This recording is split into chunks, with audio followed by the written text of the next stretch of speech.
200 টাকা, ঠিক আছে? এটা মুরগি কিনবা, কিনি বাঠা যাবা, ঠিক আছে চাচা? চাচা একটা আর্জি কইরেছে, যাই চাচার সাথে কথা বলি, কথা বলে তারপরে বুঝি যে আসলে ব্যাপারটা কি। কি অবস্থা তোমার? কি তোমার বাড়ি কোন জায়গায়?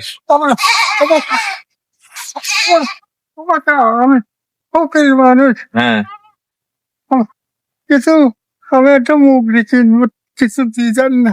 ওর কাছ থেকে ধরো চাইছো, গামছা চাইছো, আবার এখন হচ্ছে মুরগি কিনবা। আমি নিয়ে যাবো এখনই। কোথায় যাবা? কিছু পাশে করে দাও। তাই না? হ্যাঁ, আমি কিনে নিয়ে যাবো। তোমার বাসা কোথায়? আমার বাড়ি কাছারি। কাছারিতে? আল্লাহ রহম করুক বেটা। পাঠান যাবো, ঠিক আছে? এটা কত? 50 আছে।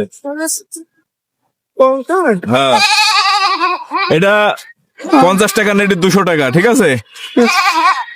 এটা মুরগি কিনবা, কিনি বাঠা যাবা, ঠিক আছে দাদা?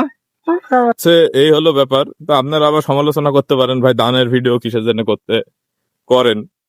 তো বড় কথা, ভিডিওটা করা হচ্ছে, এটা একটা অনুপ্রেরণামূলক ব্যাপার। আমার ভিডিওর মাধ্যমে যদি মানুষের ভালো কিছু হয়, আর মানুষ যদি অন্ততপক্ষে একটা জিনিস দেখি শিখে, তাহলে তো এটা ভালো কথা। তবে আপনারা কেউ সমালোচনা করবেন না, আশা করি।